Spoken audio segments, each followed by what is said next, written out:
안녕하세요. 건강알배 농장입니다.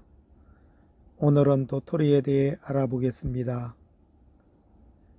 예로부터 흉년이 들면 도토리가 유난히 많이 열려 구황식품으로 많이 이용되었는데 한국인들이 사랑하는 식재료이자 세계에서 유일하게 한국에서만 먹는 음식 7가지 중 하나입니다.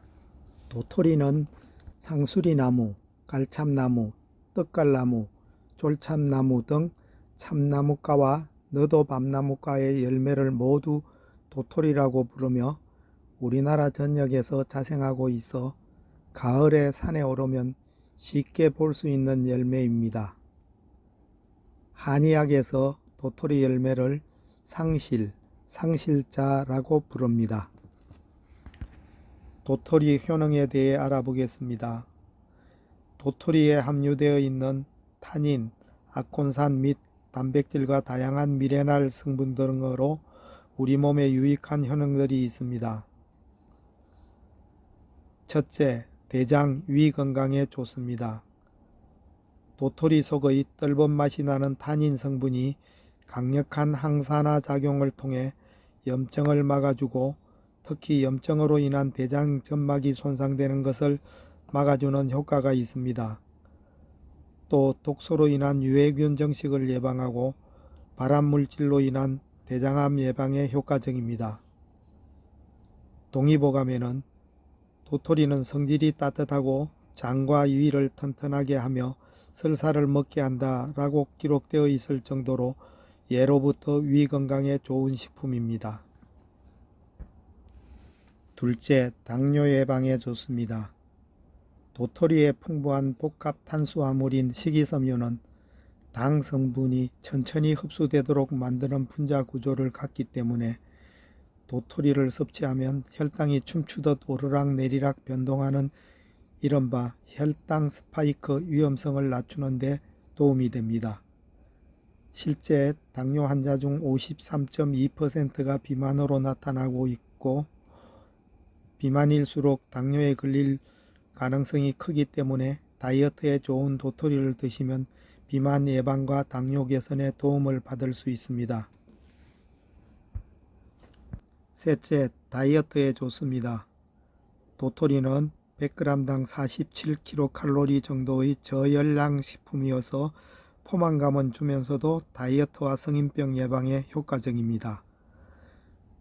도토리의 핵심 성분 타닌은 폴리페놀의 일종으로 유해 활성산소를 없애는 항산화 능력이 탁월한 것으로 알려져 있는데 타닌 성분이 몸속 체지방 연소를 돕고 중성지방을 분해해 도토리 섭취가 체중 감량에도 도움이 될 수 있습니다. 넷째, 노화 예방에 좋습니다. 단백질, 섬유질, 아콘산 및 무기질 성분 등 영양도 풍부할 뿐 아니라 도토리의 항산화 효능이 세포 손상을 완화하고 수명 연장을 도울 수 있다는 연구까지 나와 있어 노화 예방에 도움을 줍니다. 다섯째, 간 건강에 좋습니다. 도토리 속의 아콘산 성분은 간 기능을 높여 피로와 과음으로 인한 숙취 해소에 도움을 줍니다. 또 몸속 중금속과 노폐물을 몸 밖으로 배출하는 데 도움을 줍니다. 여섯째, 혈관 건강, 콜레스테롤 조절에 좋습니다. 풍부한 칼륨 성분으로 인해 몸속 나트륨 성분을 배출시키는 효과가 있어 고혈압, 동맥경화 등 혈관 건강에 좋은 효능을 지니고 있습니다. 한 연구에 따르면 도토리 섭취가 비만의 원인이 되는 중성지방과 콜레스테롤을 낮추는 데 도움이 되는 것을 확인할 수 있었습니다. 도토리 먹는 법 알아보겠습니다. 도토리는 묵으로 가장 많이 섭취하는데 이때 말랭이로 드시면 농축된 영양 섭취가 가능합니다. 도토리 묵 말랭이. 묵을 건조하게 되면 80% 이상을 차지했던 수분이 날아가면서 작아지는 만큼 영양성분이 농축되어 같은 양을 먹어도 더 효율적인 영양 섭취가 가능해집니다.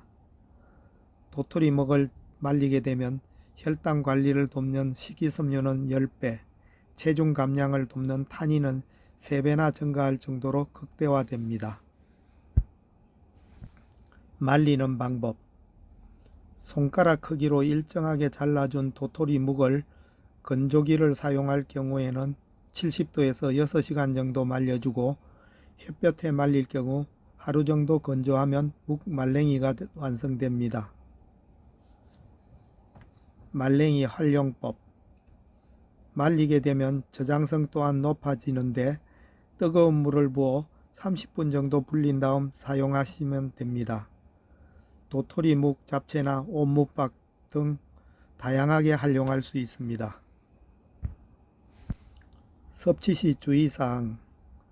탄닌 성분은 과다 섭취 시 복통이나 변비를 유발할 수 있기 때문에 일반 도토리묵은 하루 손바닥 크기, 말린 묵 말랭이는 70g 이내로 섭취하는 것이 적당합니다. 이상 도토리의 효능과 먹는 법에 대해 알아보았는데 참고하셔서 건강하게 드시기 바랍니다. 끝까지 시청해 주셔서 감사합니다.